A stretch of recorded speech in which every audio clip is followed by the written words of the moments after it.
You can make Korean style corn dogs at home and it's super easy. First thing you want to do is cut some thick sausage into 3-inch long pieces. That's above average, right? Next, grab your favorite melting cheese and cut that into even sized planks, making sure those planks are also 3 inches long. Stab your sausage with a jumbo skewer, then stab your cheese with that jumbo skewer. It's gonna look something like this. For the batter, combine flour, baking powder, sugar, yeast, salt, then mix until well combined. Next, add whole milk and 2 large eggs. Mix until smooth, then pour that into a shallow tray. Grab a bigger shallow tray, then pour in some plain panko breadcrumbs. You want to make sure the batter completely covers every square inch of cheese and sausage, and once it has, go ahead and cover that with an even layer of panko breadcrumbs. Once your corn dogs look just like this, they're ready to cook. Preheat your high smoke point oil of choice to 360 degrees Fahrenheit, then drop in your corn dogs and let them cook for 3 to 4 minutes. Once they're evenly golden brown like this, take them out and drain them on paper towels to remove any excess oil. Add a sprinkle of granulated sugar. This is a homemade garlic lime aioli. Let me know if you want that recipe. A ton of everything bagel seasoning, and just like that, this is the easiest way to make perfect baked chicken. Here I have 4 chicken leg quarters, season both sides generously with coarse salt and black pepper, making sure to pat all of that seasoning into your chicken. Next, add fresh thyme and Italian parsley, fresh garlic cloves, and 4 small bay leaves. Cover that with plastic wrap, then refrigerate and let marinate for at least 8 hours. 8 hours later, grab a good quality extra virgin olive oil, then pour that in until your chicken is almost totally submerged. Tuck in the green stuff so it doesn't burn, then slide that into a 200-degree Fahrenheit oven for 4 to 5 hours or until your chicken looks something like this. You can tell it's ready when you can barely pick it up without it falling apart. Let the oil cool a bit, then carefully pour that into a glass jar because it tastes incredible. To finish up that chicken, preheat a non-stick or well-seasoned cast iron skillet over medium-high heat, no oil or nothing. Then drop in your chicken skin side down and cook just until that skin's nice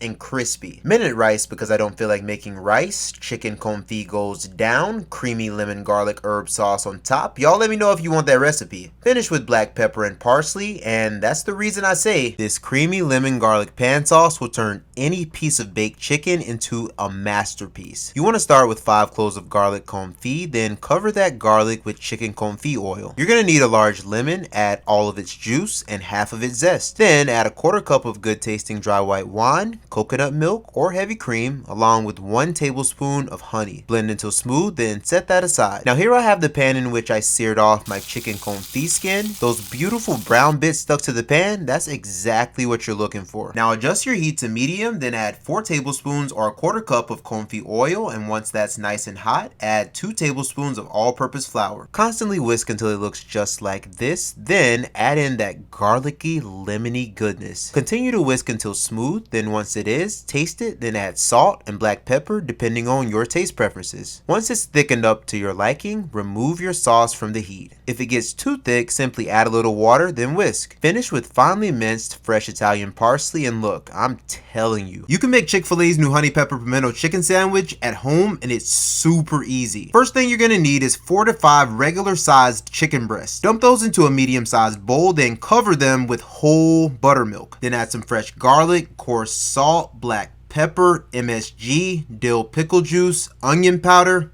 garlic powder. Mix that until well combined, then let marinate for 4 to 24 hours. For the pickled jalapenos, grab 2 large jalapenos and slice them up evenly. Then add ACV, water, salt, black pepper, dried dill, garlic powder, onion powder, honey. Then mix until well combined and cover with plastic wrap. Set those aside. 24 hours later, remove your chicken from the buttermilk marinade, then add 2 large beaten eggs. Give that a little mix, then set aside. For the seasoned flour, add AP flour, powdered sugar, potato starch, salt, more MSG, garlic powder, and onion powder. Mix that up, then take 2 tablespoons of the buttermilk and add that to your seasoned flour. This is a method used by Chick-fil-A to this day because it works. Now dip your chicken back into the buttermilk buttermilk, lift it up, then let that drip for 10 to 20 seconds. Add that into your seasoned flour and make sure each piece is extremely well coated. I recommend really packing that flour down into your chicken breast, and once they look something like this, they're ready to fry. For the pimento cheese, add 8 ounces of freshly grated sharp cheddar cheese to a bowl along with pimento peppers, cream cheese, mayonnaise, red pepper flakes, salt, pepper,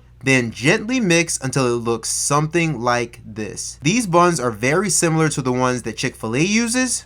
I like to spray them generously with avocado oil, then toss them into a high broil oven for 1 to 2 minutes. Watch them closely because they can burn fast. Now drop your chicken into some 375 Fahrenheit peanut oil or any neutral oil, then cook for 45 minutes until evenly golden brown and crispy, just like this. Drain on paper towels to remove excess oil, then build your sandwich using pickled jalapenos, that delicious fried chicken, homemade pimento cheese, and a ton of good quality honey. Make this recipe at home, let me know what you think, and follow for more food stuff. You can make tequila lime pepper wings at home and it's super easy. To a medium heat saute pan, add half a stick of salted butter, then once melted, pour in a 1/4 cup of good quality tequila. Let that tequila cook off for 1 to 2 minutes, then add a tablespoon of lime pepper. This is my homemade recipe, but you can find it in the international aisle of most grocery stores. At this point, add some fresh lime juice, some white granulated sugar, some black pepper, garlic powder,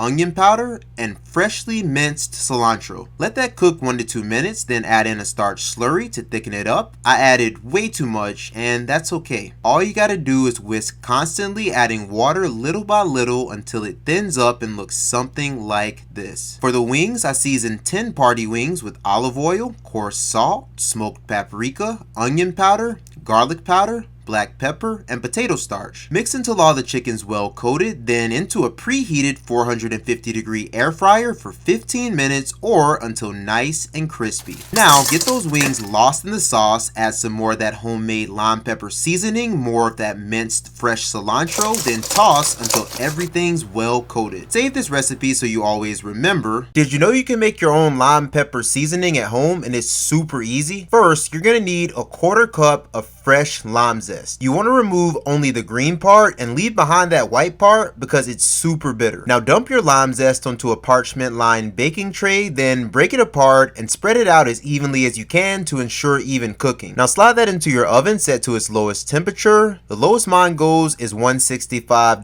Fahrenheit, and at that temperature it took me 20 minutes. You can tell your zest is ready when it's completely dry and crumbly to the touch, just like this. Now carefully dump that fresh lime zest into a spice grinder along with some whole black peppercorns, garlic powder, onion powder, and coarse sea salt. Pulse until everything's evenly ground up. If you run your fingers through it and find a few big chunks of black pepper, simply remove them all until you're left with a smooth, even consistency. And just like that, you have a zesty, tangy, and delicious homemade lime pepper seasoning. You can make better chorizo sausage at home and it's super easy. This is a Boston pork butt, and what you want to do first is remove that large fat cap with a very sharp blade. Next, you want to slice the entire thing in half. Now I'm going to store the bone-in half in my freezer for later usage. This other piece needs to be cut up into slightly bigger than bite-sized pieces, just like this. Cut the fat into even smaller pieces than that. They should look something like this. Then you're going to want to measure out 1 pound of lean meat and 6 ounces of that fat. Spread all of that meat out onto a large baking tray, then slide that into your freezer